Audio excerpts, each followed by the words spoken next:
అంటే ఎప్పుడైనా నాకు ఏంటి ఇదంతా, ఇంకా ఇన్ని బాధలు పడితే ఇలా చేస్తే ఇవన్నీ ఎందుకు అన్నప్పుడల్లా మీకు అమ్మవారు ఏదో ఒక రూపంలో వచ్చి మీకు ఏమైనా చెప్పేవారా? లేదంటే మీ ఎలా దీన్ని ఇన్ని సంవత్సరాలు నడిపించుకొని వచ్చారండి?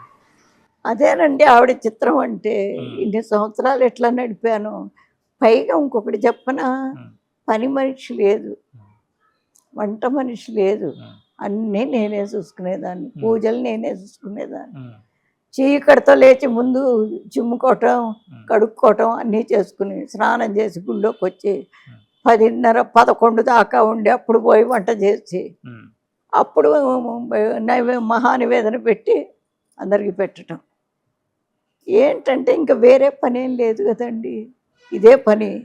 ఇది ఏం పని, బయట వాళ్ళ పని కాదు, హ్మ్. ఇదే అమ్మ పని అనే శక్తి ఉండని ఉండకపోని ఖచ్చితంగా చెయ్యాలి అనుకున్నా చేస్తున్నా అంతే.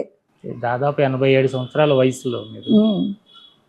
అంటే ఎంతో జీవితాన్ని చూసి వచ్చారు మీరు. ఆ, అలాగే అమ్మవారి అర్చనలోను, ఆవిడ సాధనలోను, ఆవిడ ఉపాసనలోను మీరు ఎంతో ముందుకెళ్ళారు.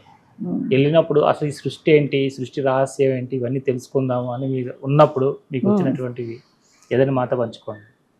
సృష్టి అంటే ఆవిడదే ఇదంతా ఇల్లు. ఉమ్. ఆవిడ ఎవరిని కావాలంటే వాళ్ళని సృష్టిస్తుంది, వాళ్ళ కర్మ ఫలం వాళ్ళు అనుభవించేట్టుగా చేస్తుంది. ఆ కర్మ అనుభవించిన తర్వాత ఇక తన దగ్గరికి తీసేసుకుంటుంది. ఉమ్. ఈ కర్మ అనుభవించటంలో వీడు ఇక్కడ మానవ జన్మ ఎత్తి కూడా ఇంకా కొన్ని లోపాలుండి ఉమ్. ఇంకా చెయ్యకూడని పనులు చేస్తే ఇక వాడికి ఇంకో జన్మ ఉన్నట్టే దానిలో పడి కొట్టుకుంటూ ఉంటాడు. ఉమ్. అంతేగాని మనం చేసిన కర్మని మనం అనుభవిస్తున్నాం, ఆవిడిచ్చింది ఏమీ లేదు. ఉమ్.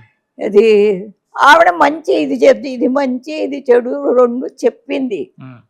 మనం దాన్ని పట్టించుకోకుండా మన ఇష్ట ప్రకారం మనం చేస్తే మనం అనుభవించాల్సిందే, పుట్టాల్సిందే, మళ్ళా గిట్టాల్సిందే, మళ్ళీ ఇంకోసారి పుట్టాల్సిందే. ఉమ్.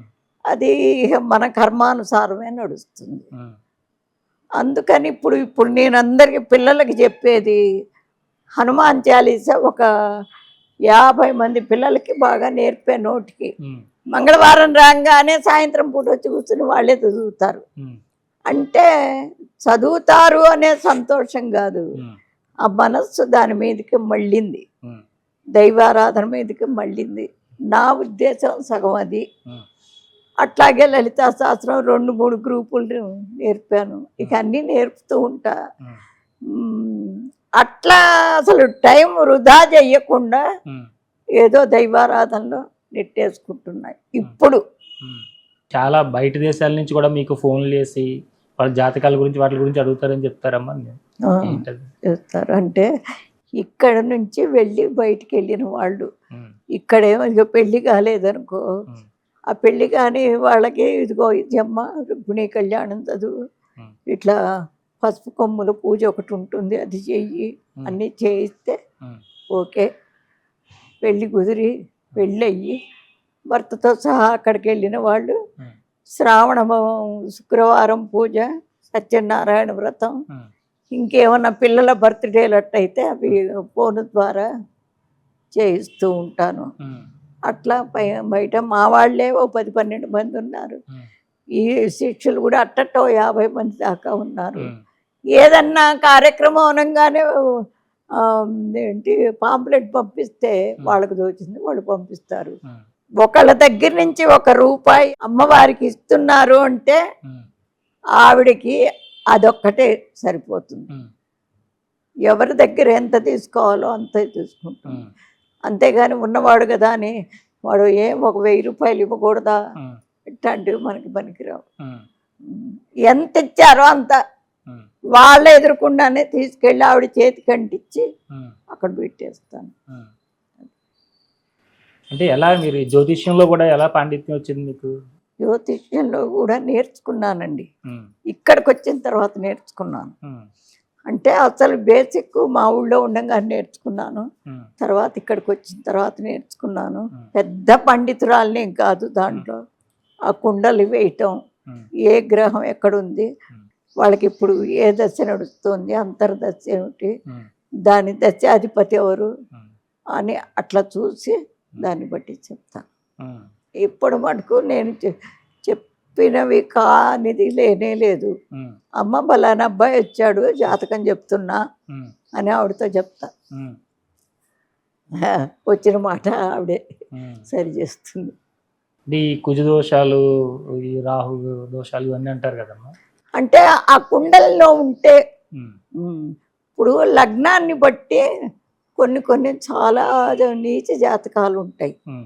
ఉమ్, అసలు వస్తే అసలు కరెక్ట్గా డేట్ ఆఫ్ బర్త్ ఎవరికి తెలుసండి? ఉమ్, హాస్పిటల్లో ఉమ్, అంటారు, లేకపోతే ఆపరేషన్ చేయించుకుంటారు. ఆ టైం ఎవరు మెన్షన్ చేస్తారు? ఉమ్, ఎప్పుడో వాళ్ళు ఆ పిల్ల పుట్టిన తర్వాత దాన్ని తుడిచో ఏదో చేసి అప్పుడు తక్కువ చెబుతారు. అందువల్లే కొన్ని జాతకాలు ఉమ్, పనిచేయవు. ఉమ్, ముందే తెలుస్తుంది నాకు ఆ జాతకం కరెక్ట్ కాదు అని. ఉమ్, అందుకని జాతకాలు ఎందుకమ్మా, నువ్వు హాయిగా ప్రశాంతంగా అమ్మవారికి ఇచ్చేసుకో ఉమ్. అని చెబుతూ ఉంటారు. చెప్పేస్తారు. అంటే ఇక్కడికి వచ్చిన వాళ్ళకి, ఎవరికి వచ్చిన వాళ్ళలో పిల్లలు కలగడం కానీ, లేదా పెళ్ళిళ్ళు అవ్వడం, లేదా ఉద్యోగాలు రావడం అలాంటివి ఏమైనా జరిగినాయమ్మా ఇక్కడ? జరుగుతాయండి. ప్రతి వాళ్ళకి ఫస్ట్ అమ్మవారికి ఒక ముడుపు కట్టిస్తాను. వాళ్ళ చేతే పూజ చేయించి, వాళ్ళ చేతే కట్టించి, ప్రదక్షిణాలు చేయించి, నెయ్యి దీపం పెట్టించి కట్టిస్తాను. చాలా మందికి అయినాయండి. ఈ దశమహావిద్యలు అవి అంటారు కదమ్మా, అవి ఏమన్నా మీరు చేశారు? నేను అటు జోలికి వెళ్ళనండి. దశమహావిద్యలు అంటే ఈవిడ కన్నా ఎక్కువ సాక్షాత్తు లయం చేసుకుని ఈశ్వరుడు, ఆయన కన్నా ఎక్కువ ఎవరన్నా ఉన్నారా? అమ్మవారి కన్నా లక్ష్మీదేవికి పిల్లలు లేరు, సరస్వతీదేవికి పిల్లలు లేరు, ఒక్క పార్వతీదేవికి. మరి ఆవిడకన్నా ఎక్కువ ఆడవాళ్ళకి కావాల్సింది ఏమిటి? కుటుంబం, భర్త, పిల్లలు, వాళ్ళ చదువు సంధ్యలు, ఆరోగ్యాలు. అవి చాలవా? అదే పుణ్యం, అంతకన్నా ఇంకేం కావాలి? కానీ అవే లేకుండా ఉంటున్నారు కదా చాలా మంది. మరి ఏం చేయాలి? లేకుండా అంటే స్వయంకృత అపరాధాలు. కరెక్ట్ టైంకి ఎవరు పెళ్లి చేసుకుంటున్నారండి? ఇప్పుడు వెనక మా రోజుల్లో అయితే చిన్న, మా అమ్మగారికి అయితే 7 చేశారట. సరే, మా వయసు, మా టైం వచ్చేసరికి 15 ఏళ్ళు. 15 ఏళ్ళకి అత్తారింటికి వెళితే వాళ్ళ అలవాట్లు ఏమిటి, వాళ్ళ భయము, భక్తి ఒక పద్ధతిలో వెళ్ళిపోతారు. అట్లా కాకుండా వీడు బాగా చదువుకుని ఉద్యోగాలు చేసి డబ్బులు సంపాదించడం మొదలు పెడితే వీళ్ళ ఇష్టాలు అంటూ కొన్ని వస్తాయి. ఆ ఇష్టం అవతల వాళ్ళకి పనికి రాకపోతే వాళ్ళకి వీళ్ళకి పడదు. దానివల్ల కుటుంబంలో మనకు శ్రద్ధలు వస్తాయి. అట్లా కాకుండా చదువుకోవాలి. ఇప్పుడు పరిస్థితిని బట్టి ప్రభుత్వం ఏం చెయ్యాలంటే వీళ్ళకి ఇళ్ళ దగ్గర పరిశ్రమలు ఏదన్నా చేయించి దాన్ని ప్రభుత్వమే కొనుక్కుని చేస్తే వీళ్ళకి ఇంట్లోనూ బాగుంటుంది, సంసారం బాగుంటుంది, డబ్బులు వస్తాయి. లేకపోతేనండి ఏ పిల్లలు తల్లి ప్రేమను పొందుతున్నారు చెప్పండి? తల్లి ప్రేమ అంటే ఎప్పుడు కావాలి? చిన్నప్పుడు కావాలి. 3వ నెల వచ్చేదాకానేమో అమ్మ వచ్చి చేసి పెట్టడం, తర్వాత అమ్మకి అప్పచెప్పి మీరు ఉద్యోగాలకు వెళ్ళటం.